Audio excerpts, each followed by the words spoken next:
কোনো রকম দালাল বা প্রতারক ছাড়া কিভাবে নিজে নিজের ভিসা করবেন সেটা বলে দিব। ভিডিওটা শর্ট হবে, তো এত প্যারা নেবেন না, পুরোটা দেখবেন, সব জানতে পারবেন। ভিসা করার প্রথম কাজটা হচ্ছে অনলাইন থেকে আপনার ফর্ম ফিল আপ করতে হবে। আপনার হাতের কাছে যা আছে, মানে আপনার passport information, national ID card, এগুলো দিয়ে আপনি ফর্মটা ফিল আপ করতে পারবেন। চাইলে আপনি কোনো কম্পিউটার দোকানে যে তাদের হেল্প নিতে পারেন। আগে ছিল যে আপনি জাস্ট ফর্মটা ফিল আপ করে রাখবেন, আপনি যেদিন জমা দিতে যাবেন তার আগে আপনার পেমেন্ট করলেই হবে, কিন্তু এখন এই সিস্টেমটা নাই। এখন আপনি পেমেন্ট করার পরই ডেটটা পাবেন, মানে এখন হচ্ছে অ্যাপয়েন্টমেন্ট ডেটের সিস্টেম। ঠিক আপনাকে যেদিন যে সময়টাই বেঁধে দিবে সেই সময় সেই দিনই আপনাকে যাওয়া লাগবে। প্রথমে বলে নিচ্ছি যারা হাউস ওয়াইফ তারা কি কি জমা দিবে। তারা হচ্ছে নিজের এনআইডির কপি, আপনার যদি লাস্ট ভিসা যেটা পেয়েছেন সেটার ফটোকপি, যদি থাকে, না থাকলে নাই, আপনার হাজব্যান্ডের আপনার ব্যাংকের যে স্টেটমেন্ট সেটা নেবেন, আর ইউটিলিটি বিলের যে কপি আছে সেটা। আমার কার্ড যেহেতু আছে আমি কার্ডেরও ফটোকপিটা দিই। আপনাদের যদি কাগজ থাকে কাগজ, আর কার্ডে থাকলে কার্ডের ফটোকপিটা দেবেন। এটা হচ্ছে হাউস ওয়াইফের ক্ষেত্রে। সাথে আপনার হাজব্যান্ডের এনআইডির কপি, তার যে জব আছে বা বিজনেস করছে সেটার যে ট্রেড লাইসেন্স বা জবের যে আইডি, এগুলোর কপি, এনওসির কপি। এছাড়া সন্তান বা স্টুডেন্ট যারা আছেন তাদের অভিভাবকের সব কপিগুলো দেওয়া লাগবে।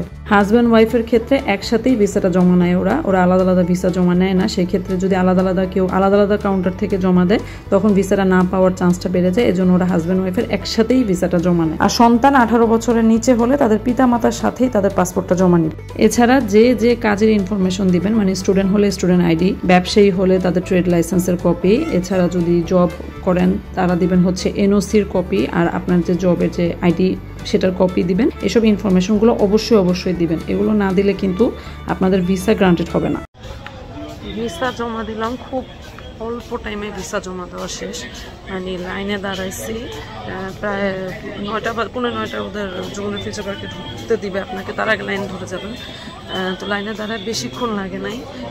আমার শিডিউল ছিল 9টা থেকে 10টার মধ্যে। এখন যেহেতু এই সিস্টেমটা করছে, সুন্দর লাইনে দাঁড়াইছি, আধা ঘন্টাও লাগে নাই, জমা দিয়ে শেষ, চলে যাচ্ছি। এইখানে 2024 সালের যে ভারতীয় ভিসা এম্বাসির যে ছুটির তালিকাটা আছে সেটা দেওয়া আছে, পজ দিয়ে চালিয়ে দেখে নেবেন। কোনো রকম প্যারা নেবেন না, খুবই ইজি একটা প্রসেস। যার ইনফরমেশন যেগুলো আছে সেগুলো সব ঠিকঠাক মতো দিবেন, অবশ্যই ভিসা হবে।